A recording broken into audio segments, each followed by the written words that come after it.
Bueno, buenas tardes a todas y a todos. Esta es una actividad que estamos haciendo en el marco de una materia optativa de la carrera de Trabajo Social de UBA, que se llama Trabajo Social y Salud en Escenarios de Pandemia y Pospandemia. Y en el marco de esta materia, y le dimos carácter de actividad abierta, porque tenemos una invitada especial, ustedes lo saben, es Analía Rearte, que es directora nacional de Epidemiología e Información Estratégica del Ministerio de Salud de Nación, y que con toda la disposición aceptó el convite, porque queremos poder destinar un tiempo en poder recuperar la experiencia de la gestión en el transcurso de la pandemia, y nos pareció que no había mejor invitada posible que quien estuvo, continúa, pero durante el proceso, digamos, más fuerte de la pandemia ha estado a cargo del área de epidemiología en el ministerio. Les cuento que Analía es médica, además es magíster en efectividad clínica y se ha especializado, ella es además investigadora, es profesora adjunta en la carrera de medicina de la Universidad Nacional de Mar del Plata, es marplatense. Y nos parecía que era una posibilidad sumamente interesante poder compartir el espacio con ella, así que desde ya que agradecemos que esté aquí. Y está también acá Soraya Giraldes, que es la directora de la carrera de Trabajo Social de UBA. Soraya, a ver si haces un saludo. Hola, buenas tardes. Bueno, para nosotros y nosotras como carrera de trabajo social, por un lado las materias optativas permiten abordar situaciones de contexto que por ahí en un plan de estudio que dura muchos años y demás no se pueden abordar, ¿no? Entonces esas vacancias, esos espacios que van quedando en la agenda y que son necesarios de repasar y recuperar y mirar con profundidad, los tenemos con materias optativas. Y en este caso, esta materia ha venido a poder repreguntarse en un campo tan sensible y tan masivo y tan importante para el trabajo social, como es el campo de la salud, la posibilidad. Ay, se sumó la profesora Adriana Clemente. Hola, Adriana. Se ha permitido mirar la pandemia dentro del escenario de las políticas de salud de una manera más detallada y más específica. Pandemia que nosotros estamos organizando una jornada para el 7 y 8 de junio, y también vamos a estar mirando los resultados, los efectos, las marcas, las huellas que ha dejado este momento tan particular que nos atravesó, y que en todo el quehacer de la disciplina va dejando huellas, ¿no? En cómo se construyeron subjetividades. Y nosotros decíamos, bueno, otra vez seguir hablando de la pandemia. Y lo real es que en el cotidiano de la institución nos aparece y nos vuelve a resurgir cuestiones vinculadas a la pandemia. Entonces lo vemos en estudiantes que tienen una forma de estudiar distinta y una forma de habitar la institución diferente, un debate permanente acerca de nuestras corporalidades y si, bueno, esto de la virtualidad alcanza y puede reemplazar o necesita el encuentro cara a cara, la intervención profesional y la corporalidad, cómo afecta esa intervención. Sin duda, todo el debate que aún tampoco está del todo resuelto, que tiene que ver con las formas híbridas de la educación, ¿no? Hay como un montón de cuestiones que rápidamente se nos instalaron con el escenario pandémico y que modificó integralmente la vida cotidiana, el quehacer profesional, las instituciones y las formas de transitar, la forma de vincularnos.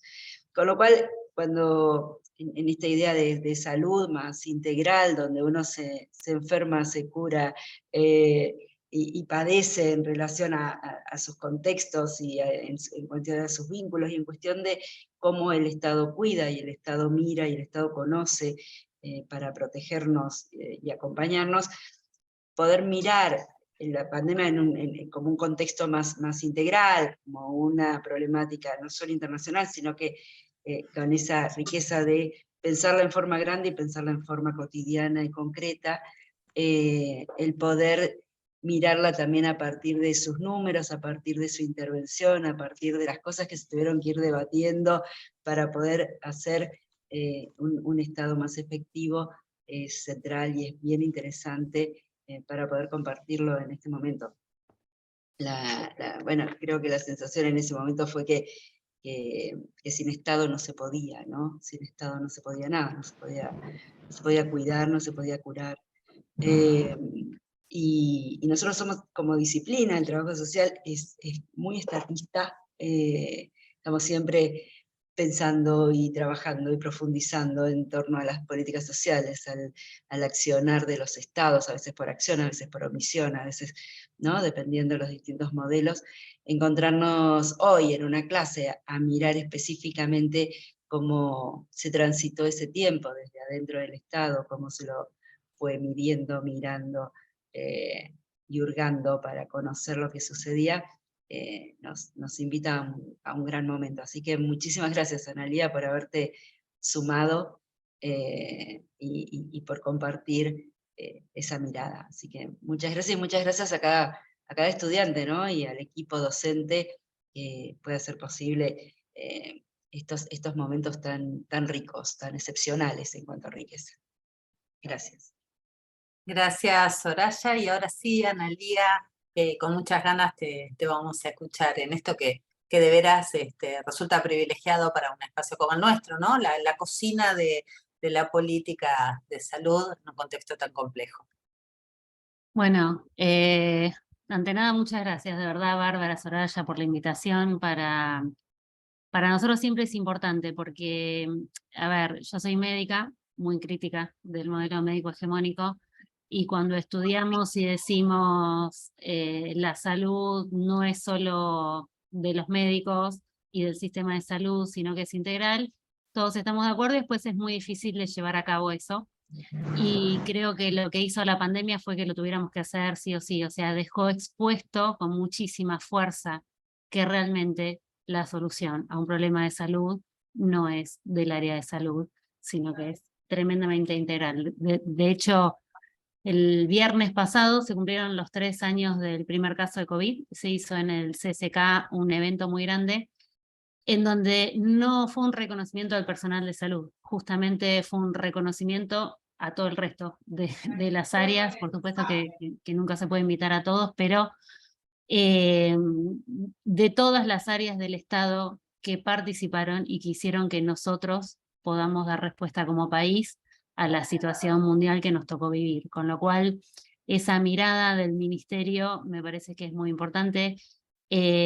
Cuando empezó todo esto, que empezaron a haber reuniones de gabinete, realmente el Gabinete Nacional, y creo que pasó en cada una de las provincias también, se puso a disposición a trabajar codo a codo con el área de salud, y se dieron respuestas inimaginables, ¿no? Y no solo el Estado, el otro día en esa charla había empresas nacionales, las empresas que hicieron respiradores, que hicieron oxígeno, aerolíneas, Andreani, que es una empresa nacional, y ahí uno se da cuenta que, por supuesto que esto, sin un Estado presente y fuerte, no hubiera sido lo mismo, pero que la articulación con el sector privado es fundamental, y que dentro del Estado, nosotros dentro de Argentina tenemos empresas argentinas que son muy buenas y que se pusieron el hombro también en la respuesta, ¿no? Entonces, siempre coordinada desde el Estado, por supuesto. Creo que lo que pasó en pandemia deberíamos intentar no perderlo, porque si pensamos una forma de trabajar integrado y de dar respuesta multisectorial, disciplinaria y demás, esa era una de las formas, ¿no?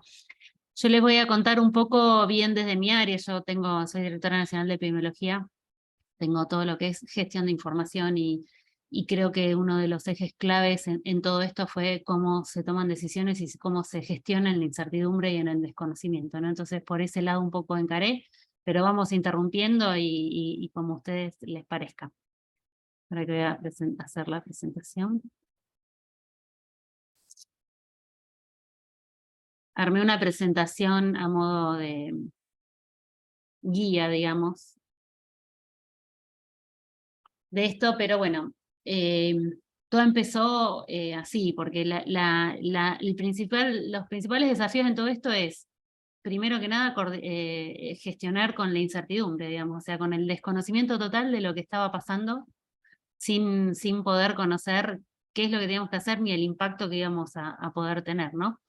Y entonces en ese momento, esto es como una cronología, que es lo que vimos todos, empezó muy rápidamente, porque esto fue en enero que empezó en Wuhan, una nueva cepa de coronavirus. Para el 11 de enero había una primera muerte en China, empezaron a afectarse algunos países vecinos para mediados de enero, empezamos a escuchar lo que era vivir en cuarentena, que lo hizo Wuhan. ¿Se acuerdan que todos mirábamos de acá y decíamos, menos mal que pasó en China, porque esto sería algo inaplicable en Argentina, jamás podríamos poner ciudades enteras en cuarentena? Todo esto era el 24 de enero. Sale de China y ya para fines de enero empieza a estar en Europa, empieza a hablarse del número de muertes, ¿no? Y de cómo este virus iba impactando fuertemente en el número de muertes y en la capacidad del sistema de respuesta. Llegan los primeros casos en febrero a Brasil, empezamos a ver cosas como se suspendieron las clases y aulas vacías, cuarentenas en todo el territorio, en países como Europa, se cerraban fronteras. Es muy, muy raro el cierre de fronteras, o sea, casi son cosas que no sucede, que uno cierre fronteras por algún tipo de evento. Todas estas cosas que eran inimaginables, imposibles y todavía en ese momento bastante desconocidos. Si ustedes se acuerdan, no sabíamos nosotros, al principio teníamos que lavar todas las frutas, las verduras, la gente se lavaba los zapatos, digamos, o sea, no sabíamos muy bien ni siquiera cuál era realmente el mecanismo de transmisión y estábamos todos con las ventanas cerradas y sin barbijo, ¿no?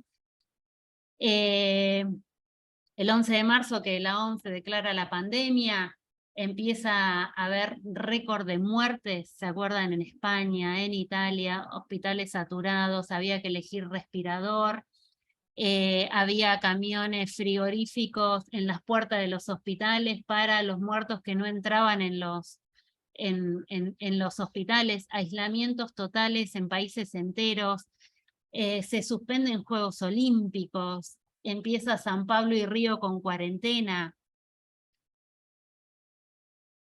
Una raíz de noticias e información, y nosotros acá que nos estábamos preparando para esta situación ante toda esta información que venía, ¿no?, de Europa. Y entonces ahí era la gran pregunta, y era, bueno, ¿cómo hacemos nosotros para tomar decisiones con este grado y este nivel de incertidumbre, ¿no? ¿Cómo hacemos para tomar las mejores decisiones? En ese contexto, Argentina, lo que pasó en Europa hizo que nosotros tuviéramos toda la película con 1 o 2 meses, un mes de ventaja, 1 mes y medio de ventaja, y entonces nos pudimos preparar para lo que veíamos que había pasado allá. Por ejemplo, en Europa se habían saturado todos los sistemas de salud y habían faltado equipos de protección personal para los médicos, entonces se quedaban sin médicos.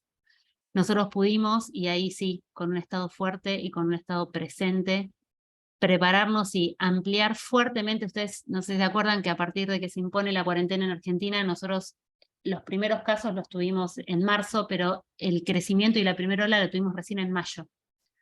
Gracias a esa cuarentena y esas medidas que se tomaron, nos permitió preparar durante esos 2 meses, con mucha inversión del Estado Nacional, camas de terapia intensiva.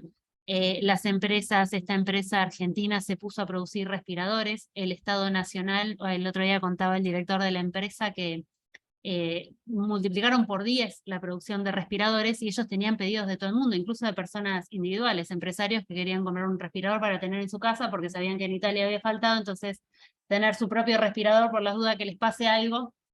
En ese contexto y bajo el mando de Ginés, digamos, el Estado Nacional lo que hizo fue prohibir todo eso.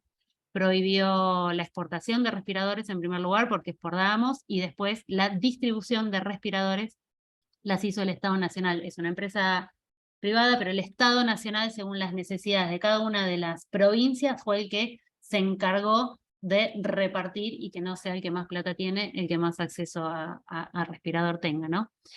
Vinieron, no sé si se acuerdan, los primeros aviones de China con preparación de equipos de protección personal, con lo cual eso que pasó en Europa, de médicos y enfermeros no pudiendo ir a trabajar porque no tenían, no nos pasó nunca a nosotros, ni en los lugares más desfavorecidos de Argentina faltaron equipos de protección para los médicos. Se amplió la capacidad diagnóstica. Para marzo ya Malbrán había distribuido para todas las provincias la capacidad de hacer la famosa PCR, y se prepararon todo lo que era turismo, viajes y demás para dar respuesta a todo eso. Todo eso fue una respuesta, si se quiere, épica, digamos, o sea, un Estado nacional que coordinó y que puso los recursos necesarios, pero más que nada la gestión y la cabeza para decir, esto nos vamos a preparar de esta manera.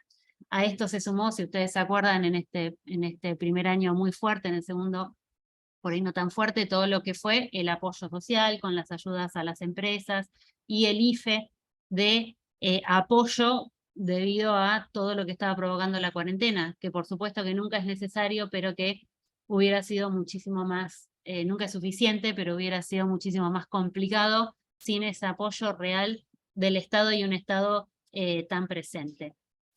El sistema educativo se reformuló completamente para pasar de la presencialidad a la virtualidad en 1 semana, 2 semanas, 15 días. Todas las áreas del Estado pusieron coordinadamente y con mucho apoyo todo para que pudiéramos funcionar como funcionamos. Y esto realmente fue así. Cuando nosotros hablamos de hacer trabajo interdisciplinario de manera federal, realmente, con lo difícil que es hacer algo interdisciplinario y federal, ahora lo sabemos ya que cuando no estamos en pandemia, realmente esto funcionó así y funcionó realmente de esta manera. Todas las áreas, incluyendo la sociedad como un actor fundamental e importante, ¿no? Y ahí empezamos nosotros, decimos, bueno, ¿y ahora cómo tomamos decisiones si no sabemos lo que está pasando? Entonces teníamos que ver cómo se genera información. Y cómo se genera información, hay 2 formas de generar información, una es a través de la investigación y otra es a través de la vigilancia epidemiológica, que es la recolección continua y sistemática de datos, y las 2 áreas me tocaban a mí, porque era la directora de las 2 áreas en el ministerio. Así que, en primer lugar, poner en valor todo esto, porque creo que como país no nos damos cuenta de lo que logramos, y no fue el Ministerio de Salud de la Nación, fueron cada uno de los trabajadores de cada una de las provincias. Nosotros teníamos un sistema que recolectaba información a través de personas que recolectaban información y cargaban cada uno de esos casos, para a partir de que se cargaba un caso en el famoso CISA, en el SNBS, se podían hacer todas las acciones referentes a ese caso, pero también ahora les vamos a mostrar distintas acciones de gestión importantes que tuvimos que hacer en base a los datos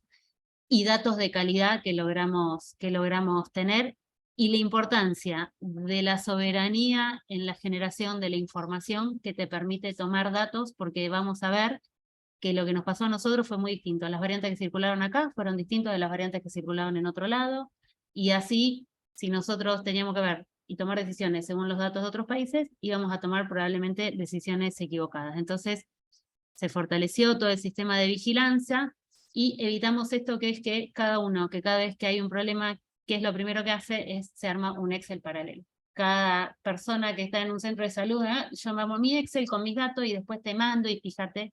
Y eso, imagínense, con las millones de casos que tuvimos, hubiera sido un fracaso total. Logramos, con muchísimo trabajo y esfuerzo de cada una de las provincias, que toda la información se centralice en este sistema, que lo pueden ver cada una de las jurisdicciones, cada uno de los hospitales, y todos teníamos la misma información de manera inmediata al momento que se cargaba, y eso fue algo que, para los que teníamos que estar en eso, fue realmente glorioso, porque la gente se piensa que los datos salen porque después a uno les piden, tráeme esta información, qué sé yo, como si los datos salieran, alguien los agarrara y los depositara en una computadora, y eso no sucede. Para que haya información hay que trabajar para tener esa información. Ay, perdón. Y nosotros logramos esto, mientras que en otros países del primer mundo pasaban cosas como esta. Entonces, no sé si se acuerdan de esto que pasó a nosotros, porque nos impactó muchísimo, pero en este primer año, en donde tuvimos 40.000 casos en todo el año, 16.000 casos eran un montón de casos, no fue como la hora de Omicron.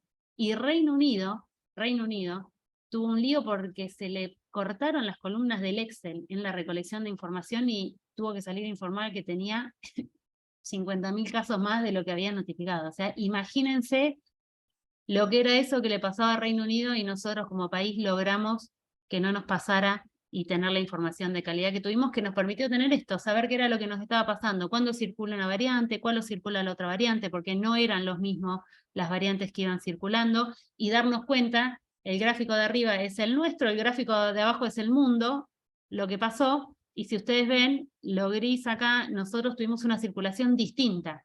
Gamma fue una variante que no circuló en otros lados, Delta fue una variante que trajo unos quilombos tremendos, nos circuló después. Entonces, ser soberanos, acá se armó una red de vigilancia genómica muy grande en el país, con mucha inversión del MABRAN, de ciencia y técnica, que permitió que nosotros en tiempo real supiéramos qué variantes estaban circulando de manera muy temprana. Y así es que armábamos nuestras curvas y podíamos ir viendo qué era lo que estaba pasando, sabiendo que esa información era real, que lo que veíamos ahí era lo que realmente estaba pasando, ¿no? Eso eran los casos anteriormente, esto es las curvas de fallecidos. Y cuando nosotros teníamos esas curvas, que nos pasó en 2020, con nuestra información, sabiendo lo que nos pasó, porque claramente el número de casos que vos tenías depende, por ejemplo, de la capacidad diagnóstica que tuvieras. Si tuvieras menos capacidad diagnóstica, vas a tener menos casos y demás. Entonces, ahí empezaba, una vez pasado 2020, en 2021, cuando ya las medidas de restricción no eran plausibles de implementar como fueron en 2020, teníamos que saber cuándo iba a suceder que la cosa colapsara. Que nos quedáramos con esa foto que nosotros no tuvimos, que tuvieron otros países, de la gente muriéndose en los pasillos o en la casa, y que todo el mundo pudiera tener una cama, porque en el momento que eso estuviera por pasar, nosotros teníamos que tomar medidas restrictivas fuertes, y no podía ser ya nacional, sino que tenía que ser por región o por jurisdicción. Entonces, gracias a que nosotros teníamos datos de mucha calidad, pudimos armar nuestros propios cortes, digamos. O sea, puntos de corte había de la OMS, que decía algo, de España, que tiene un sistema de testeo totalmente distinto al nuestro, y si nosotros tomamos los puntos de comparación de ellos, era con pocos casos teníamos que cerrar todo, con lo que implicaba cerrar algo, sin el riesgo real de que el sistema de salud no pudiera dar respuesta, y entonces en ese contexto se armaron con las curvas que nosotros veníamos viendo y haciendo ciertos análisis, que nos dábamos cuenta que según la incidencia de casos más cómo venían aumentando, si rápido o despacio, podíamos sacar un índice que nos dijera, mira, acá estás bien, está tranquilo, no pasa nada, acá empezá a tener cuidado, y cuando estés acá, fíjate que tenés muchísimo riesgo de que no puedas dar respuesta y que no tengas camas para poder internar a todas las personas que quieren, que eso significa que las personas iban a morir ahogadas, sin su oxígeno correspondiente, ¿no? Y eso no es menor, eso sucedió porque como país pudimos hacerlo y podemos tener esa soberanía sobre los datos. Y después todo lo que se hizo en investigación en Argentina. El otro día también estábamos reunidos con toda la gente de ciencia y técnica, y realmente otra de las dificultades que nosotros tenemos, y Bárbara lo sabe muy bien, es que muchas veces las áreas de ciencia y técnica investigan en salud por su lado, con las cosas que tienen ganas de investigar, y la gente de salud tenemos necesidades para responder distintas a las que ciencia y técnica investiga, y a veces nosotros de salud no sabemos pedir ayuda y decir necesitamos esto.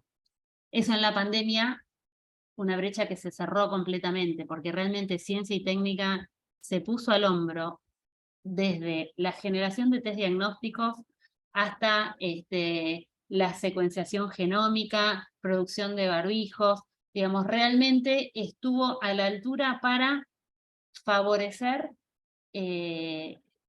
la respuesta a la pandemia. Y eso también implica una inversión, implica más que nada una decisión política de invertir en eso, e implica que realmente desde antes teníamos un muy buen sistema de ciencia y técnica, ¿no? A veces yo pienso que como país pensamos en Estados Unidos o en Europa, como que todo es muchísimo mejor, y realmente cuando sucede esto en la pandemia, y comparados con muchísimos países y de la región y de otros, realmente Argentina es muy fuerte en muchísimas cosas, ¿no? Y muy sólido. Y entonces, todo esto enmarcado en una necesidad de la población de saber qué estaba pasando minuto a minuto, de muchas falsas noticias, fake news, de mucha gente queriendo ensuciar todo, digamos, ¿no? Y entonces surge la necesidad también de difundir y dar información, que creo que fue uno de los puntos por ahí más flojos que tuvimos en la pandemia como a nivel mundial, digamos, ¿no? Esto que nos pasó en Argentina de que nos sobrepasó totalmente la situación de poder generar la información de la manera, o difundir, porque la información estaba generada, es algo que sucedió a nivel mundial con todo lo que es la infodemia y demás. Realmente fue muy, muy difícil de combatir. Las noticias falsas y los rumores corren muchísimo más rápido y prenden mucho más rápido que las capacidades que teníamos nosotros de dar, de desmentir o de instalar información.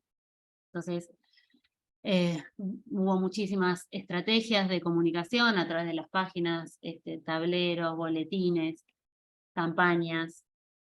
La Revista Argentina de Salud Pública armó un suplemento específico de COVID para que todos pudieran publicar información de manera rápida y estaba con publicación en tiempo real. Realmente fue impresionante cómo creció la publicación, muy federal de muchas de las provincias, y eso realmente fue muy, muy rico.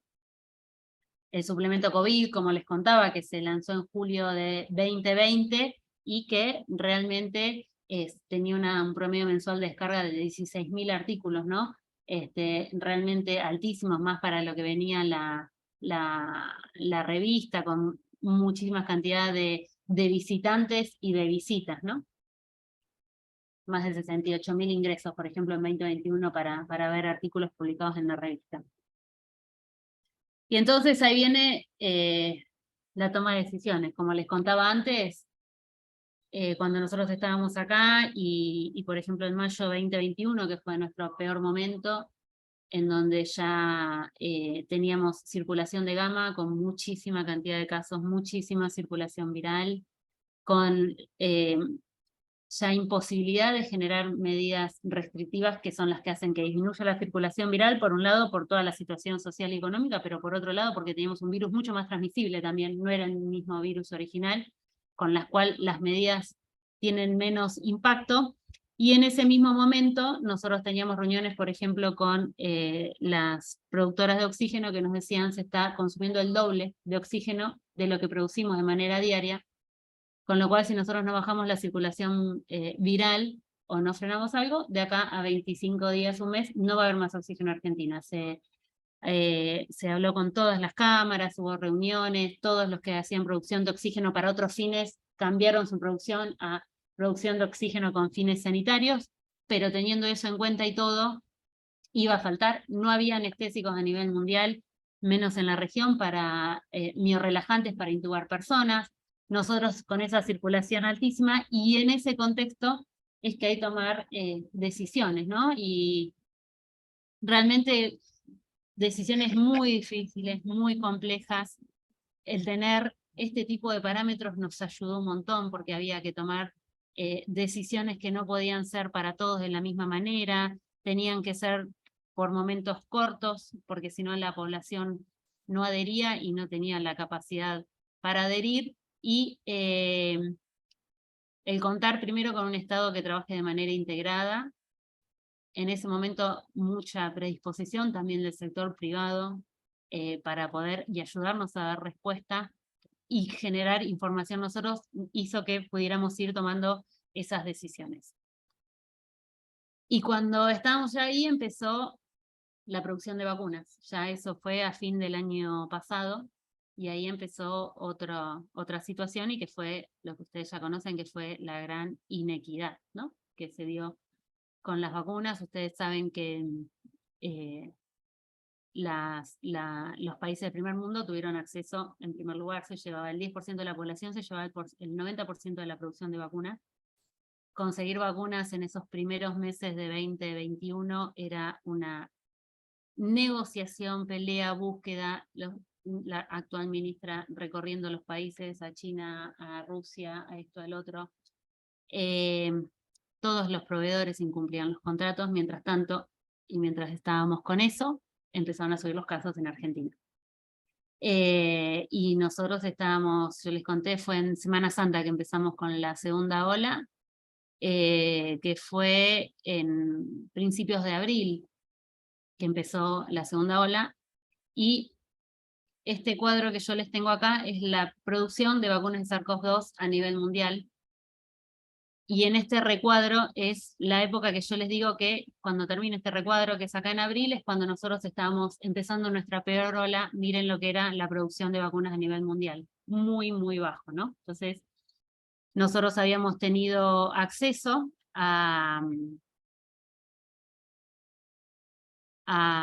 ustedes se acuerdan que llegó primero Sputnik, que llegó en diciembre. Nosotros pudimos traer una vacuna que fue muy efectiva, y ahora vamos a ver los resultados de eso, que tenía muy buena efectividad para prevenir internación, que tenía un esquema de 2 dosis, y que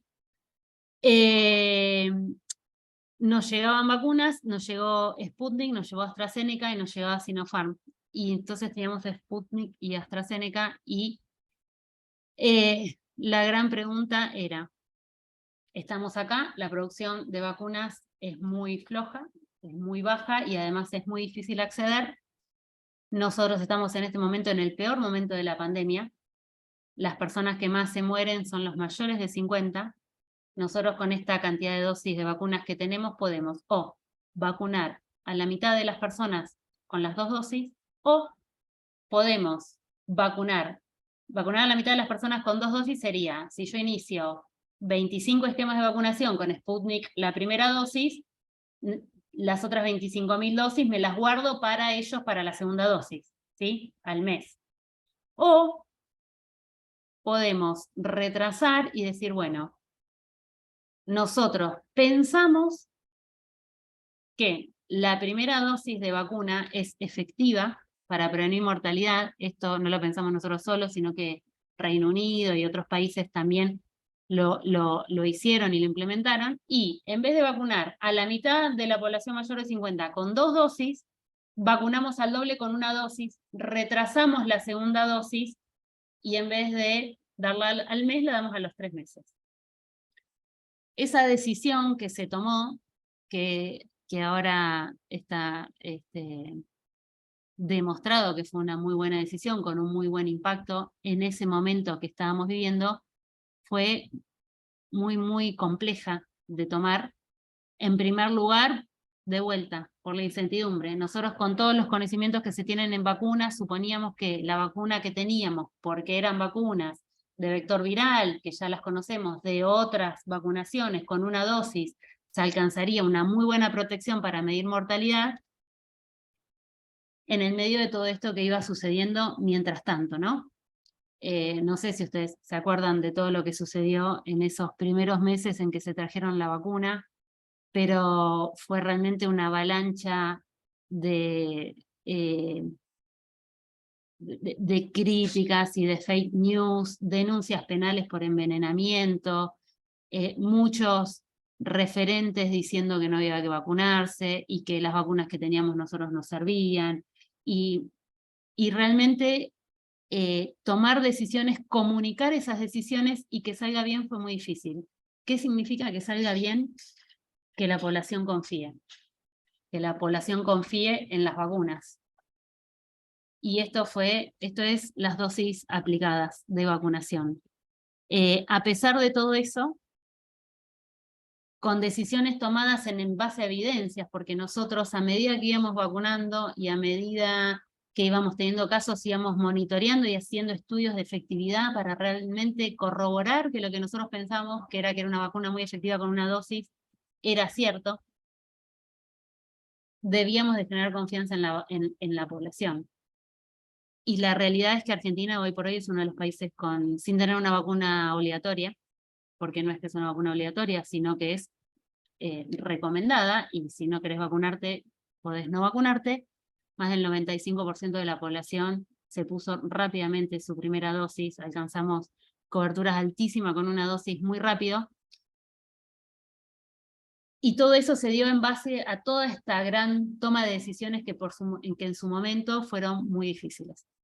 Cuando se toma esa decisión de retrasar la primera dosis, empieza a aparecer en Europa variante Delta, que variante Delta era una variante mucho más transmisible, más compleja, y que estaba dando muchísimos problemas de mortalidad en los otros países. Y nosotros teníamos, como pueden ver en este recuadrito, al inicio de este recuadro rojo, las barras amarillas son la población con una dosis. Entonces, nosotros teníamos muchísima población con una dosis, y vimos que venía Delta a traernos problemas, y sabíamos que con una dosis para afrontar Gamma estábamos bien, pero con una dosis para afrontar Delta no iba a alcanzar. Y entonces, de vuelta, toma de decisiones en incertidumbre. Dijimos, bueno, no nos va a alcanzar, ¿qué tenemos que hacer? Necesitamos retrasar el ingreso de variante Delta, por lo menos por 1 o 2 meses, para que nos dé tiempo para vacunar a todos los mayores de 50 con la segunda dosis. Y que después venga Delta tranquilo, porque nosotros, a la población que más riesgo tiene de morir, le vamos a haber dado su segunda dosis. Y ahí fue la otra gran decisión, si ustedes se acuerdan, el cierre de los aeropuertos, los cupos, no podían venir más de 600, el test para entrar, si no tenías que hacer aislamiento cuando llegabas. Todo eso, que parece tan sencillo, es tremendamente complejo, porque cuando uno toma una decisión de cancelar un vuelo, cerrar, lleva implicados un montón de decisiones, no es solamente que no venga el avión, ¿no? Hay un montón de decisiones económicas y políticas para el país, que hacen que la decisión tenga que tomarse si realmente es necesario. Con lo cual, de vuelta, ese peso de decir, bueno, tomamos esta decisión tan fuerte y tan pesada, por supuesto que con nuestros datos y con toda la información que teníamos dijimos que sí. Pasó esto en ese mes que nosotros tuvimos los aeropuertos cerrados y los cupos. Miren cómo apareció la franja gris, que son las segundas dosis que se pusieron a los mayores de 50, y para septiembre, cuando alcanzamos eso, dijimos, bueno, ya podemos liberar, y se fueron liberando, por supuesto, los cupos, y esto es lo que logramos. Este gráfico de arriba, los colores son las distintas variantes que circulaban. Miren el gráfico de la derecha, que es mortalidad, la línea azul es la mortalidad, la línea negra, esta que inicia acá arriba, este pico alto de mortalidad, ustedes ven que está principalmente en la barra roja, que es variante Gamma, que es la que más lío nos hizo.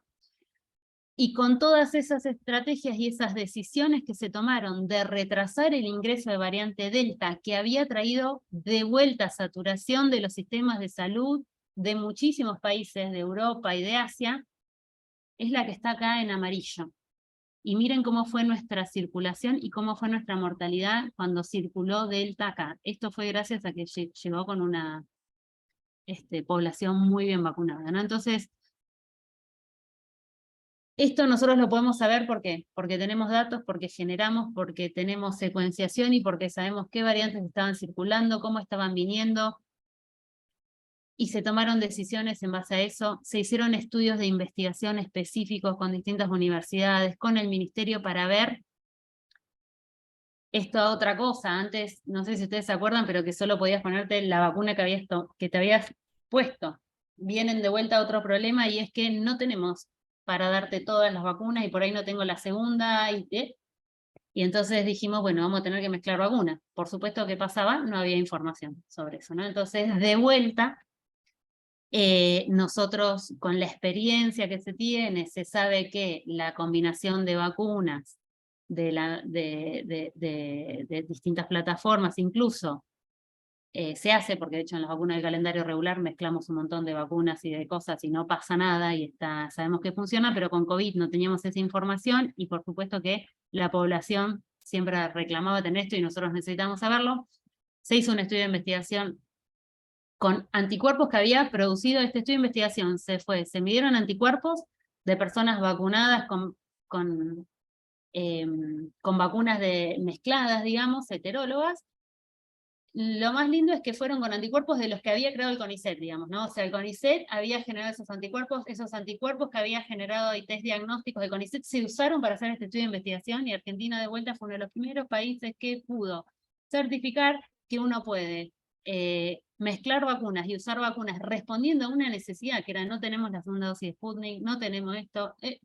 una necesidad concreta, una decisión que necesita ser avalada por información y que en general se toma con incertidumbre, con conocimientos y certificado y evaluando el impacto de cada una de estas medidas por si hay que volver, dar marcha atrás o decir no nos salió, ¿no? Entonces, realmente dentro de todos los que participaron, que fue la sociedad entera y que es imposible nombrar a todos, el otro día cuando estaba la gente de aerolíneas y contaba lo que habían sido esos primeros vuelos y traer las vacunas y que a las 4 de la mañana se les rompía una rueda y tenían que ir a un galpón y buscar y los permisos y realmente lo que se hizo como país fue impresionante, lo que hizo Ciencia y Técnica en conjunto con Salud también fue impresionante, ¿no? Y esto es un resumen, muy resumen. Argentina produjo una cantidad de información, estas son todas publicaciones no solo del Estado Nacional, sino de los estados provinciales, generó información de una manera que no había generado nunca, ¿no? Y el trabajo el trabajo integrado, digamos, o sea, esto es lo que me parece que no deberíamos perder. El otro día, cuando hablábamos, y muchas de las cosas que hacemos ahora nosotros con virus respiratorios y demás, es no podemos perder eso que ganamos en la pandemia, que es realmente el trabajar de manera integrada, intersectorial, tomar las decisiones en conjunto, medir los impactos. Tenemos que capitalizar todo eso que aprendimos en pandemia.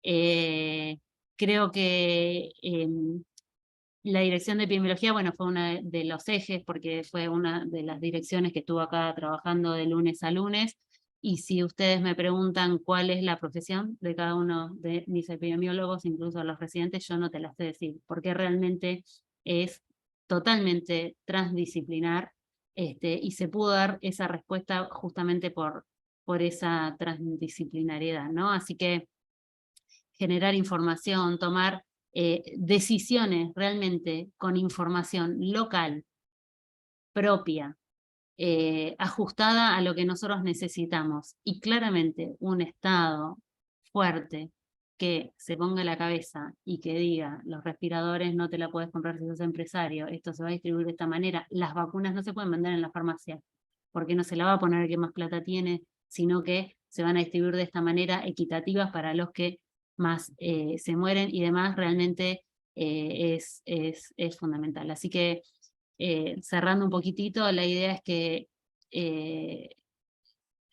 tendríamos que poder capitalizar esto que es el trabajo integrado para la respuesta más adecuada, ¿no? En salud pública. Así que bueno, eso, no sé si los aburrís mucho. No, Analía, para nada, muchas gracias. Y la idea por ahí es habilitar espacio para el intercambio, por ahí en el chat pueden ir poniendo preguntas y también podemos luego habilitar micrófono. A mí en principio se me ocurrían dos cosas para preguntarte que son de distinto orden. Una, digamos, porque un concepto que vos planteaste a lo largo del relato que fuiste haciendo tiene que ver con lo que significa un Estado fuerte. Y en mi cabeza no dejaba de resonar el contexto del 2020, el inicio de la gestión en diciembre del 2019, donde una de las primeras medidas que se toman es que el Ministerio de Salud vuelva a ser ministerio. Entonces, digamos, contamos con una tradición de un ministerio fuerte en salud, pero se venía de un contexto complejo. Entonces me preguntaba, digamos, con qué debilidades se encontraron en materia de institucionalidad, digamos, porque está todo lo que se pudo hacer, pero también las complejidades que significa volver a poner en funcionamiento y volver a recolocar en un contexto tan complejo. Eso por un lado, digo, junto las dos cosas como para que vos... Y la otra refiere a, digamos, quedó como muy clara la coordinación interministeriales entre los distintos sectores, pusiste ejemplos con el sector privado también, con empresas nacionales, ¿no? Y nombrabas aerolíneas y yo pensaba, ¿no? Se anuncia que aerolíneas no debería ser del Estado Nacional y uno mira en contexto y dice, bueno, resulta que por ahí es importante tener una aerolínea de bandera, ¿no? Ahora, ¿qué pasó al interior del propio sistema con los subsectores, ¿no? La vinculación con obras sociales y con la medicina privada, con el subsector privado. Sí, Bueno, ahí justo también, el otro día en la mesa estuvieron todos los subsectores, porque realmente lo que pasó es que se pudo integrar muy bien, digamos, realmente lo que sucedió en pandemia fue una integración de los 3 subsectores, muchas mesas de diálogo y de charla, pero finalmente se logró que el sector privado también pudiera sumarse a esta respuesta que teníamos que dar colectiva. Así que, y lo decía la ministra, estaba en esa mesa, ¿no? Como puntapié de realmente pudimos trabajar de manera integrada los 3 subsectores. Hay que avanzar por ese camino y por esa vía. Y sí, claramente, y yo voy a hablar específicamente de mis áreas, digamos, ¿no? La verdad es que el sistema de vigilancia, que tanto les conté, había estado bastante desfinanciado en los años previos, digamos, ¿no? Con lo cual nos encontramos con un sistema que desde el 2018 que se había suplantado por un sistema nuevo, requería un montón en 2018 fue el primer paso y requería de ahí financiamiento y apoyo. Bueno, eso no había sucedido, con lo cual fue una situación. Y después sí rescatar también, y esto de la gestión y de la modalidad de la gestión, el trabajo realmente federal y el apoyo real a las provincias, no dicho por nosotros. Hemos tenido reuniones, me acuerdo una vez con el ministro de Chubut. Ellos en Chubut habían pasado, no me acuerdo si en 2019 o 2018, un brote de hantavirus. ¿Se acuerdan? Epuyén, no sé si se acuerdan, muy grande, con una situación particular que había transmisión interhumana, que no había habido desde ese momento, se hizo una cuarentena a un pueblo. Bueno, toda una situación súper, súper compleja. Y nosotros estábamos, me acuerdo, un domingo a la tarde que tenía sus primeros casos, sentados charlando con ellos, y nosotros en ese año recorrimos las 24 jurisdicciones, en ese año que no había ni vuelos ni nada. Yo sola, ponerle, había ido a la mitad de las provincias, mis equipos, los otros equipos, las otras áreas y ellos lo que nos decían es eh, ese acompañamiento, ese estar desde el Estado Nacional para dar apoyo, es algo que no había sucedido, digamos, y que me parece que va de la mano de este Estado fuerte y este rol del Estado Nacional, que nosotros no tomamos decisiones por las provincias, pero sí o sí tenemos que estar, tenemos que apoyar, tenemos que acompañar, aunque más no sea para decir no sé qué es lo que tenemos que hacer, pensémoslo juntos y vamos ahí porque estás en esta situación, ¿no? Con Entre Ríos nos pasó lo mismo, digamos, o sea, de estar ahí a cualquier hora de la noche charlando, a ver, se me están por saturar las camas, ¿qué hacemos, cómo hacemos y cómo estamos? Eso fue una diferencia grande, claramente muy relacionado con el presupuesto que vos tenés para visitar las provincias. Si hay una orden de mejoramos toda, y eso fue antes de la pandemia, nosotros llegamos acá y teníamos todo muy mejorado, todo lo que era lo virtual, ¿no? Que está buenísimo para un montón de cosas y para dar seguimiento, pero claramente el hacer solo virtual la relación con las provincias no funciona, digamos, o sea, realmente no va. Así que creo que ahí fue importante el rol rector, que va de la mano de este simbolismo de recuperar el Ministerio de Salud, ¿no? Que no es solamente que tiene impacto en un montón de cosas volver a ser ministerio, pero además simbólicamente es muy importante esto de la rectoría de un Estado Nacional fuerte en apoyo y trabajo continuo con cada una de las provincias, ¿no? Así que creo que eso se fortaleció enormemente durante toda la pandemia, ¿no? Y con los procesos internos, porque digamos, pasa en el Ministerio de Salud, pero uno lo podría ubicar en cualquier ministerio, en cualquier estructura de orden nacional o provincial, digamos, siempre hay complejidades por los procesos burocráticos administrativos necesarios para que funcionen, y donde además sabemos que digamos, y de larga data, digamos, que hay un montón de cuestiones aún por aceitar, digamos. ¿Cómo se transitó? Porque una No, pero compra... sí, ahí con la ley, con la declaración de la emergencia sanitaria, uno tiene muchos mecanismos mucho más fáciles, que no significa que sea todo aceitado, por supuesto, ¿no? Creo que uno de los problemas más grandes que tuvimos no fue por situaciones del ministerio, sino por la falta, digamos, cuando era vamos a comprar EPP, bueno, ¿dónde? ¿Cómo se saca? Digamos, cuando es comprar vacunas, la plata está y los mecanismos están de dónde las traemos, ¿no? Entonces, la ley de emergencia sanitaria y todo te permite realmente eso, justamente el manejo de fondos de manera más rápida que esto, no puedes estar, nosotros una licitación pública para hacer una compra son de mínimo 6 meses, con lo cual es un tiempo que uno no puede empezar una licitación pública para comprar vacunas para COVID y que te lleguen al otro año, ¿no? Así que realmente eso funcionó muy bien. De vuelta, el Estado Nacional con el gabinete y todo, definiendo eso y haciendo que eso suceda, digamos, ¿no? Ahí Adriana Clemente, que es profesora en nuestra carrera de Trabajo Social de UBA y además es especialista en políticas sociales, es una persona de referencia que queremos mucho, que está acá, está pidiendo la palabra. Sí, un gusto realmente. Muchísimas gracias por esta presentación tan sólida. Y como decía Soraya, ¿no? Hay que seguir hablando de esto todo lo necesario, porque la tendencia, no sé qué pasa ahí, me pierdo, ¿no? ¿Se pierde la imagen, puede ser? La imagen sí, pero se escucha bien. Bueno, entonces sigo. Es una hora mala para la conexión. No, decía que es muy épico todo lo que planteás cuando lo relatás junto, nunca suficientemente puesto en valor. Es una reflexión que no voy a dejar de hacer porque particularmente tengo la tristeza de poder decir que el gobierno comunica mal los esfuerzos que hace, y este esfuerzo particular que puso a toda la sociedad en vilo y que no quedó nadie por fuera, y que cuando vos decís, bueno, ¿cuál fue la respuesta a la vacuna?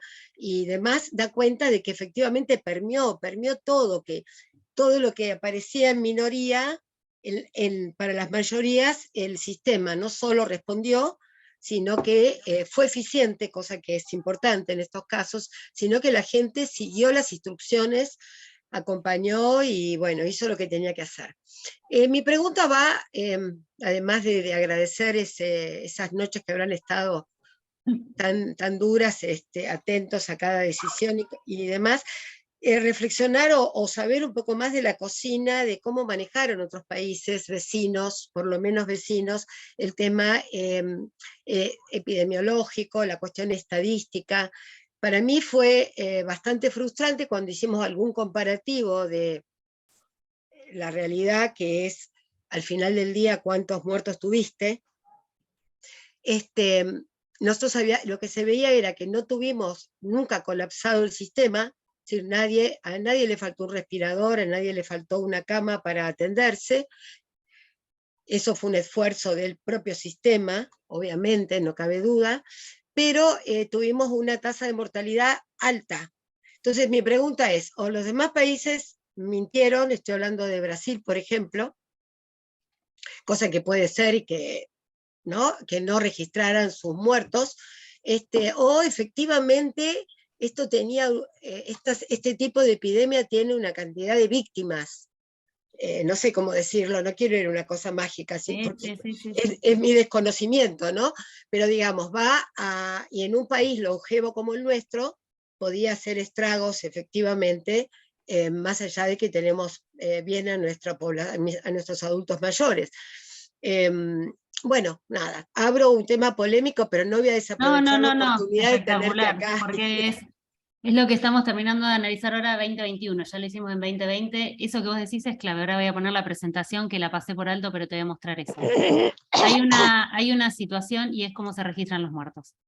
En Argentina y en todos los países están los registros de defunción, ¿no? Cuando vos tenés, nosotros el registro de defunción a través del certificado y demás tarda un año hasta que nosotros terminamos de hacer ese análisis. O sea, nosotros ahora, porque se retrasó por pandemia, estamos publicando 2021, pero si no, a final del año siguiente se publican los datos de mortalidad del año anterior, ¿no? En pandemia teníamos que publicar todos los días cuántos fallecidos había, no hay un sistema, entonces era a través del sistema de vigilancia, nosotros y todos los países. Con lo cual, ¿cuál fue el principal problema uno de los principales problemas a nivel mundial de la pandemia? Fue el subregistro de mortalidad de los sistemas de vigilancia, que fue lo que la OMS dijo. Y acá, ¿para qué te voy a poner? Por eso es que se mide, más que tasa de mortalidad, exceso de mortalidad, que ahora les cuento un poquito lo que es. Pero en relación a esto,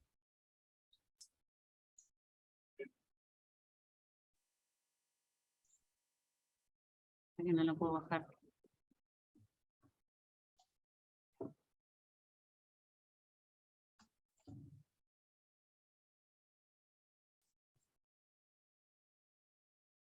Este es un estudio que publicó Lancet, justamente de esto. La OMS calcula que había 3 veces más muertos a nivel mundial que lo reportado. Miren la última columna, que es el ratio entre lo que cada uno de los países notificamos con nuestro sistema de vigilancia y los muertos reales que se vieron después. No sé si ustedes pueden ver, por ejemplo, a nivel global, 3 veces más, se estima que hubo más muertos que los que se registraron. Países como Japón, por ejemplo, tuvo 6 veces más muertos de lo que había registrado. Finlandia 5 veces más, Dinamarca 3 veces más, Alemania casi 2 veces más, Canadá 1,5 veces más, y miren Argentina. Cuando yo decía que teníamos datos sólidos y buenos. Casi no tuvimos subregistros de muertos en Argentina. No dicho, a nosotros nos da igual este número. Esto es un estudio de Lancet publicado, no somos nosotros. Bajé alguno de los países nada más, pero el gran problema, que fue el subregistro de muertes, Argentina no lo tuvo. Lo que nosotros decíamos que estaba ahí era muy parecido a lo que estaba pasando en la realidad. Por otro lado, entonces, como eso pasa, lo que se hace es medir exceso de mortalidad. ¿Qué es el exceso de mortalidad? No es los muertos por tasa, sino que cuando uno está en una catástrofe, en una situación como esta, como sabemos que los sistemas de registros de mortalidad son flojos, menos el nuestro que fue muy bueno, lo que se hace es ver de los registros de defunción rasos sin analizar todas las causas, cuántas muertes de más hubo en un año comparado con los 5 años anteriores. O sea, ¿cuánta gente se murió de más? Porque yo lo que pienso es que esa gente que se murió de más va a ser por esta causa que yo tengo, ¿no? Entonces, cuando nosotros vemos ese exceso de mortalidad, y a ver si tengo la tabla acá porque la estamos terminando de cerrar para 2020-2021, Argentina creo que en la región está tercero. O sea, dentro de todos los países de la región, en exceso de mortalidad, que creo que tuvimos un 17% de exceso, o sea, en los 2 años se murió un 17% más de lo que se moría en los 5 años previos. Uruguay es el que menor país tuvo, el que menor exceso de mortalidad tuvo, pero ¿se acuerdan que Uruguay en 2020 no tuvo casos casi? En 2021 fue muy similar a lo que nos pasó a nosotros. Nosotros estamos muy parecidos a lo que le pasó a Chile y a Estados Unidos, digamos, con esos niveles de exceso de mortalidad estamos nosotros en el global de la pandemia. Y mucho tuvo que ver el primer año, principalmente con las medidas de restricción. Cuando nosotros vemos el impacto que tuvo ese 2020, fue muy costoso, pero tuvo un impacto impresionante, impresionante en el exceso de mortalidad. Tuvimos un 10%, 9% de exceso de mortalidad en ese año, que es muy, muy, muy bajito. Así que, por supuesto que tuvimos mortalidad alta. El 2021 nos pegó a todos los países de la región muy fuerte. Esta variante gamma fue muy fuerte para todos los países de la región, pero muchos, que no vamos a dar nombres, para eso está todo publicado, pero muchos países de la región, nosotros tuvimos 25 26% de exceso de mortalidad en 2021, muchísimos países de la región con 50, 60, 40% de exceso de mortalidad. No significa que no se murió gente, no, nos afectó y muchísimo, nos afectó y muchísimo en el 2021, ese periodo de mayo, que todavía no teníamos la cantidad de vacunas suficientes para vacunar a toda la población y que realmente tuvimos una altísima circulación viral, ¿no? Muchas gracias. Ahí Mara Mattioni, que es docente de la materia y tenía algo por preguntar. ¿Estás por ahí, Mara? Buenas tardes, gracias, Analía. Lo que yo quería consultarte era, más a título de una reflexión, pedirte, mencionaste varias veces el problema de las fake news y la necesidad de contar con información de calidad. De hecho, parte de lo que mencionabas recién tiene que ver con esto.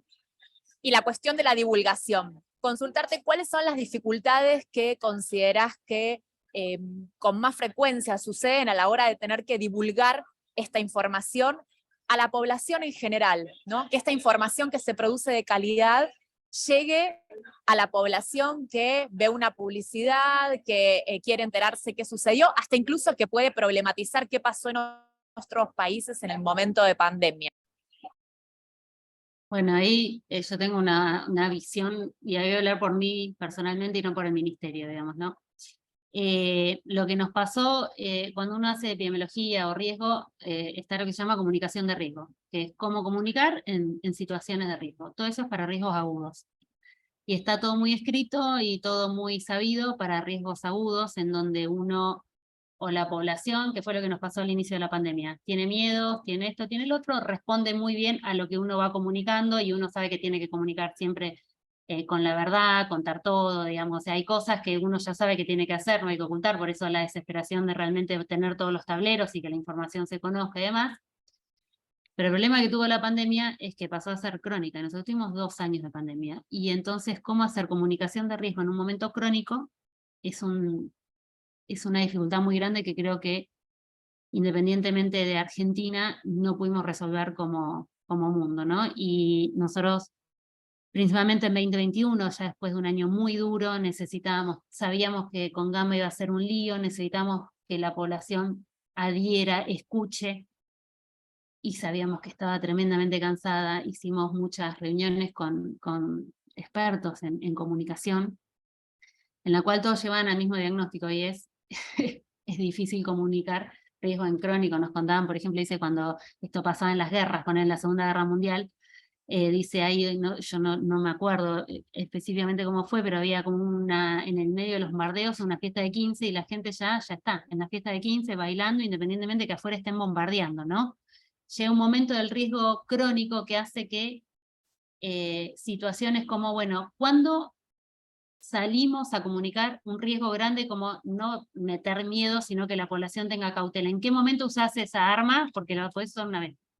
Porque después que ya lo usaste, ya está, digamos, el riesgo y el miedo pasa a ser crónico, y la respuesta a ese miedo no es la misma.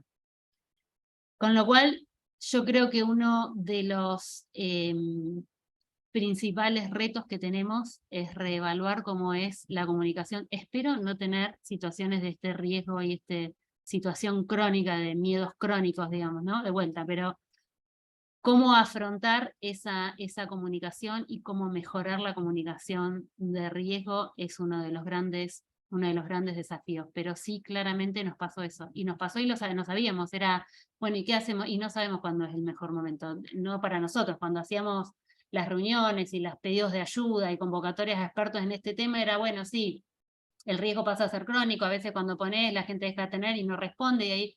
Y bueno, ¿y qué hacemos? Y no sabemos, porque no sabemos. Entonces, sumado a eso, las fake news, ¿no? Entonces, además de esto, ya que sin fake news era un lío, con las fake news, y por suerte lo que nos pasó con vacunaciones, que nosotros, a ver, la región de las Américas por lejos siempre fue la región que mejores calendario de vacunación tuvo, más respuesta de la población, todos los movimientos antivacunas, y que Estados Unidos no pudo superar el 70% de vacunación de COVID. Todo eso nosotros no lo teníamos de antes. Nosotros entramos con una población con altísima confianza en las vacunas. Los antivacunas hacían las personas que no confían en las vacunas o que realmente estaban muy en contra de la vacunación, por ahí tienen mucho ruido, pero realmente son un grupo muy, muy pequeño. Y la realidad es que lo que nosotros vimos es que la gran mayoría de la sociedad confía en las vacunas y siguió confiando en las vacunas. Así que creo que eso nos ayudó mucho, y el gran desafío de mejorar y adaptar la comunicación de riesgo para estas nuevas épocas, ¿no? Analía, vamos a seguir un ratito más, porque tenemos varias cosas para preguntarte. ¿Tenés un ratito más? Unos Dale. minutos. Está anotada Andrea Ledesma, luego Soraya, luego yo quiero preguntar algo, y si alguien más, ya así luego vamos cerrando. Andrea. Bien, buenas tardes. En principio, yo me pude incorporar hace un rato, así que seguro puede que lo que pregunte o por ahí comente, quizás ya lo hayan comentado, así que pido disculpas por eso, por cuestiones laborales, no pude antes. Yo trabajo en la salud pública, soy trabajadora social, trabajo en una unidad primaria de salud en Santiago del Estero, y bueno, en principio felicitarlos por el trabajo, porque como bien lo decías, epidemiología venía como con muy pocos recursos, y honestamente, al menos cuando me tocó estar en la coordinación de una UPA en otro espacio, costó mucho que se pueda entender desde los equipos de salud la importancia del seguimiento epidemiológico, ¿no? De la vigilancia. Entonces, me imagino el desafío que habrá sido para ustedes capacitar, entre ellas una de esas personas he sido yo. A mí me ha tocado hisopar y cargar, tengo un usuario de CISA y también de Nomivac, así que digamos que el desafío ha sido un aprendizaje para todos. La pregunta puntual es si ustedes han pensado, bueno, como bien decía vos, esperamos no pasar más por estas situaciones, al menos que no nos agarren así. Entonces digo, frente a esta situación de la pandemia, que ha llegado como una situación de urgencia-emergencia, donde ha habido que desplegar un montón de cuestiones, donde ha habido que aprender, reconstruir un montón de cosas. ¿Ustedes han pensado nuevas estrategias para seguir de aquí en adelante, para trabajar con los equipos, para seguir fortaleciendo el sistema epidemiológico? Por ahí en algo puntual hacia los equipos de salud, y sobre todo pensando en esto, en la importancia del perfil interdisciplinario, ¿no? Porque como que estábamos acostumbrados, al menos en lo que yo veía, en que ciertos perfiles estaban con el usuario, y era como inusual que una trabajadora social, en mi caso, tenga un perfil de CISA, ¿no? Así que bueno, hoy está como trabado mi perfil, porque como tenía 2 usuarios, tengo que reactivarlo, porque bueno, han estado modificando constantemente, pero digo, en la importancia de pensar en esto, en la interdisciplinariedad, entendiendo que en un principio la mirada de la salud ha sido una pandemia con una operatoria fragmentada, hasta que finalmente se entendió la importancia de que era una pandemia social. Así que bueno, es eso básicamente la pregunta, y bueno, seguir alentándolos a seguir apostando por la salud pública. Gracias, Andrea. Sí, totalmente queremos seguir fortaleciendo. A ver, sí sucede que cuando pasa la pandemia empiezan a premiar otras áreas, otras cosas, y incluso los sistemas de vigilancia. Este año funcionaron muy bien el sistema de vigilancia de virus respiratorios, y ahora estamos armando toda la estrategia para que eso no caiga. Nosotros necesitamos convencer a todos los ministros y ministras de salud provinciales que necesitamos que sigan aportando recursos para esas áreas, así como para las áreas de investigación. Así que creo que es un desafío muy grande, creo que hay que empezar desde el pregrado. Yo soy docente de epidemiología en la Facultad de Medicina en Mar del Plata, y la verdad es que me da muchísima alegría, porque nosotros ya toda esta temática la metemos desde el inicio. La Universidad de Santiago del Estero también tienen currículas en donde ya se va incluyendo la interdisciplina. De hecho, los docentes no son solo médicos, hay muchísimos docentes de otras especialidades, algo que fue por supuesto muy criticado por el sistema médico hegemónico, pero que realmente genera este trabajo que no va a ser fácil, que tenemos que capitalizar desde la pandemia, pero que tenemos que seguir trabajando granito de arena por granito de arena, desde el pregrado, posgrado, y después ya desde los sistemas de salud, cuando escasean recursos. Por supuesto, si te tienen que mandar a la guardia, van a preferir mandarte a la guardia, ¿no? Pero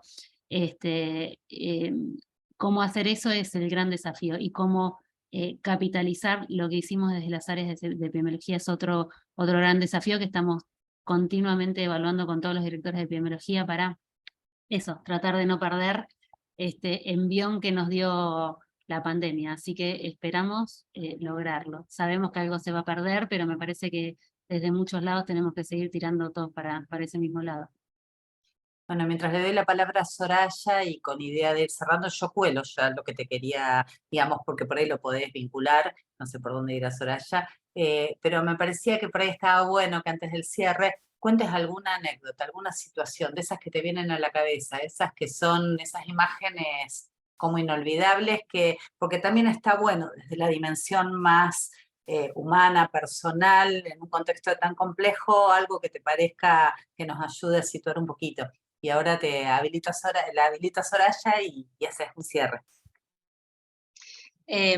No, por un lado, Bárbara, cuando comenta las funciones que está en este momento ejerciendo el Ministerio y demás, habla de conocer para decidir, investigar para influenciar en las decisiones, y y hay veces que desde los ámbitos de investigación parece tan lejano de los ámbitos decisorios de la política, y que siempre se están como pensando cuáles son los puentes o los vasos comunicantes.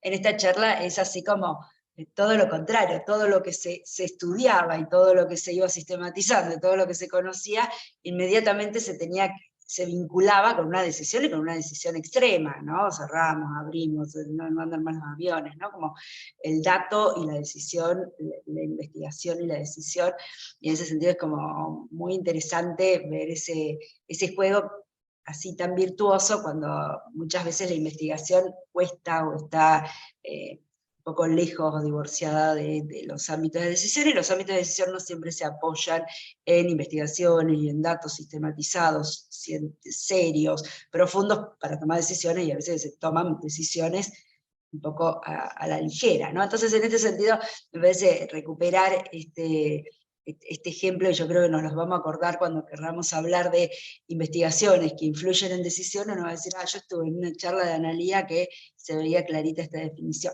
Y eso lo festejo, porque me parece que no es algo que logremos todo el tiempo desde las universidades, desde los ámbitos de investigación y demás, con los ámbitos decisorios. Creo que ahí hay como necesidad de repensar esos diálogos. Eso por un lado. Por otro lado, tal vez con el diario del lunes, ¿no? Y cuando vos decías, bueno, se nos acababan los respiradores, o se nos acababa tal medicación, y entonces no se iba a poder colocar y era como así, con el juego de la vida y la muerte todo el tiempo.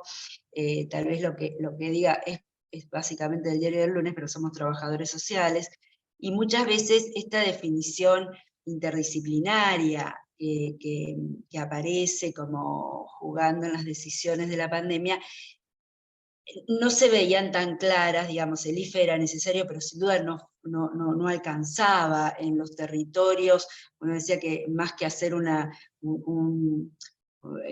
encerrarse en su casa, se encerraban en el barrio, porque la gente tenía que salir a buscar el sustento cotidiano, y entonces había redes barriales que no podían hacer un aislamiento como estaba pensado en la clase media, que se lavaba hasta los zapatos o hasta los perros, hasta las patas de los perros con la bandina cuando los sacaban a pasear. Digamos, había como una lógica absolutamente distinta, y pensando en los enormes sectores que tenemos en vulnerabilidad, en condiciones de vida precaria y demás, ahí el IFE quedaba como corto para pensar estos sectores, ¿no? Y en ese sentido, preguntarte también si en estas rondas, en este gabinete ampliado, si en estas decisiones, podía aparecer en algún momento esa diferenciación, o solo se pensó desde el IFE esta diferenciación, ¿no? Porque no es lo mismo las condiciones de vida en un lugar que en otro, y se vio en educación, y se vio en el acceso a la salud mental, y se vio cómo se recrudeció la violencia hacia niñas y violencias de género. Bueno,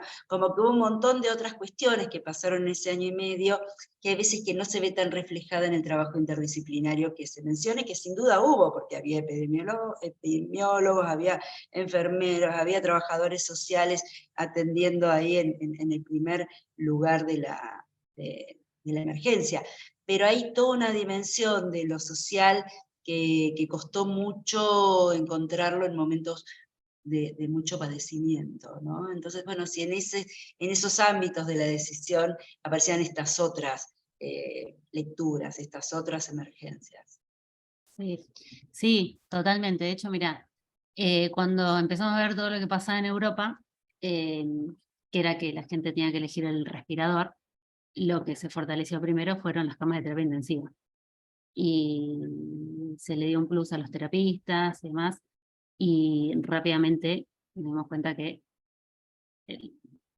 había que fortalecer, y por supuesto, y los terapistas fueron un hito ahí, porque aparte no había, con lo cual tenían que trabajar el quíntuple, y eran los que estaban ahí cuidando, y el que se moría, el que no se moría. Cuando escuchas hablar a los terapistas de lo que vivieron, pero todo lo que fue atención primaria, que en su primer momento era que fortalecemos la terapia, era no, para que acá vamos por otro lado, ¿no? En el sistema de salud.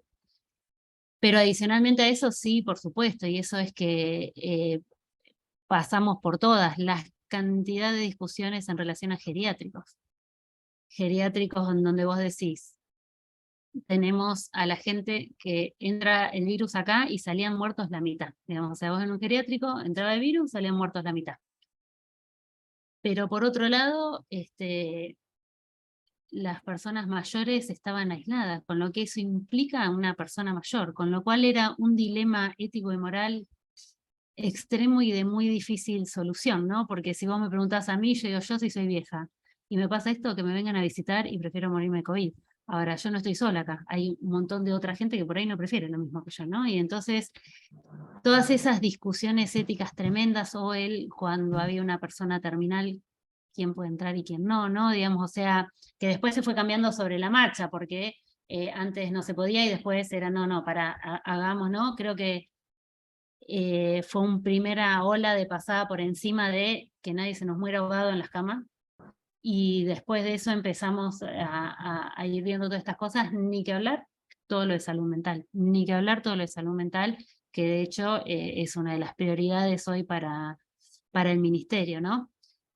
Así que sí, totalmente, totalmente, creo que nos pasó a nosotros y que les pasó un poquito también al resto del mundo, digamos, ¿no? Y creo que va también de la mano de cómo lo teníamos desarrollado antes, digamos, ¿no? O sea, cuando decís, bueno, tengo que vacunar a 45 millones de personas 2 veces en un año, no pasa nada, porque teníamos un sistema de vacunas que hacía años y los vacunadores, ahora, cómo teníamos a los equipos de salud mental preparados para ir a atender y dar respuesta a esto, estábamos un paso más atrás, ¿no? Entonces, creo que claramente sí, que fueron muchas decisiones de eso, que no le encontrás la salida linda, si se quiere. Y que aparte parecía que uno no lo entendía, pero nosotros, todos acá tuvieron personas internadas, uno de los subsecretarios, ahora secretario, estuvo 3 meses traqueotomizado, digamos, o sea, era como que te iba partiendo al medio como trabajador y como persona en el mismo instante, en el mismo momento.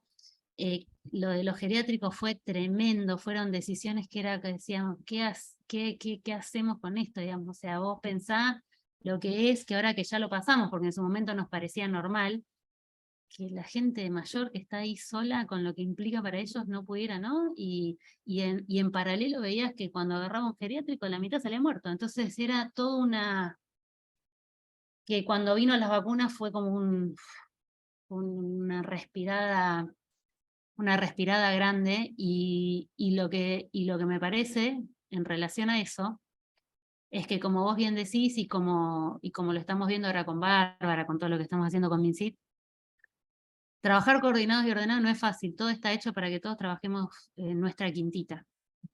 Y tenemos que armarlo, y el tema es que hay que dedicar tiempo a eso, porque uno parece que dice, dale, vamos a hacerlo interdisciplinario, no, así solo no sale, digamos, o sea, parte del tiempo de tu gestión tiene que ser, bueno, ¿cómo vamos a hacer que esto sea integrado, coordinado e interdisciplinario? ¿No? Porque no es fácil, porque no es que yo sé esto, vos sabés esto, bueno, dale, ya sale, no, es construir un saber común nuevo y una forma de hacer las cosas distintas, no es que yo hago esto, vos haces esto y lo hacemos juntos, es distinto.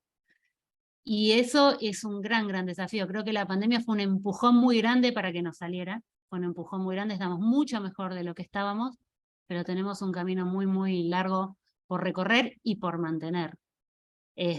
Así que un poco con lo que hablábamos antes, de si vamos a seguir con las áreas de epidemiología, sí, pero esto claramente, digamos, o sea, claramente nos debemos y cambiar esta mirada de... Yo soy muy, de hecho hago epidemiología porque no coincido en nada, vos me decís que sos y yo te digo yo soy epidemióloga, no soy médica, porque no coincido en nada con toda esa... Sufrí muchísimo en la residencia, en donde el médico es más que todo el resto de las especialidades, aunque se hagan los macanudos y los simpáticos, no es lo mismo un trabajador social, la asistencia social está como, ¿viste? Y entonces, todo eso me da mucha alegría cuando veo muchas universidades y muchas facultades de medicina que están cambiando esa forma de ver las cosas, porque me parece que es por ahí, es un camino largo que tenemos que ir recorriendo desde los de abajo, ¿no? Y desde eso.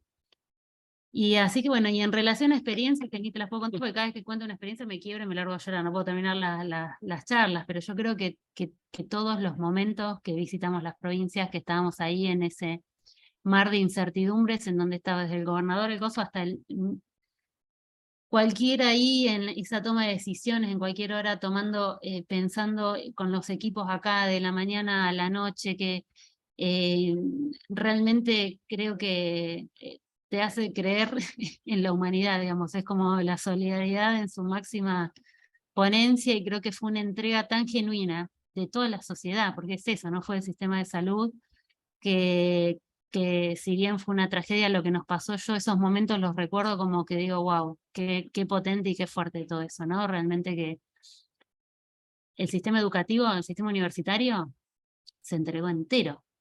Las universidades se transformaron en centros de llamado telefónico, en centros de aislamiento, los profesores, es eso, fue como la solidaridad pura, que después la vamos perdiendo de vuelta, pero la solidaridad pura apuesta por un bien común, ¿no? Analía, muchísimas gracias por este tiempo, porque además, como todos ustedes se imaginan, Analía está desde muy temprano hoy en el Ministerio, mañana arranca de nuevo muy temprano, así que gracias por hacerte este tiempo para compartir con todos nosotros. Voy a poner ahí la vista de todas y todos como para ir cerrando. Bueno, nada, esto lo hemos grabado, ahora ya lo cerramos, pero va a estar disponible en el canal de YouTube de la carrera de Trabajo Social, para que también quienes quieran volver, ahí preguntaban por el PowerPoint, quienes quieran volver sobre los datos, sobre la presentación, quede el material disponible. Así que muchísimas gracias.